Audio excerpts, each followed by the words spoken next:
COVID cases have unfortunately been spiking in recent weeks. In fact, DHEC says cases have tripled. From the end of October, they say they were about 3,500 cases, and then the end of December, they counted more than 10,500 cases. News 19's Walker Lawson has more on how this has been affecting people in the Midlands. Rising COVID-19 numbers has DHEC asking people to bring their masks back to help slow the spread. Since the holidays, we're really seeing an uptick in the number of cases around the state compared to where we were before the holiday season. And so when we have higher rates of transmission, we want to do everything we can to reduce risk to the community. Public health physician Jonathan Kanuka with DHEC says it's just another tool in the toolbox to help us combat the rising numbers. But how is that affecting the Midlands? First, we reached out to Prisma Health, who says they have seen an increase in COVID numbers, but they don't have the specifics at this time. One woman we spoke to went to Prisma Hospital and says it's clear they are far busier, but doctors are doing the best they can. As I had to move around the hospital for different treatments, I noticed that there were so many beds in the hallways of the emergency room. I felt I received excellent care. I mean, very timely.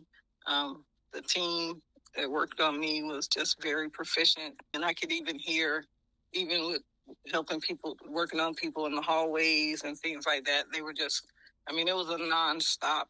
They were, kudos. Kudos to them, because they were definitely hustling.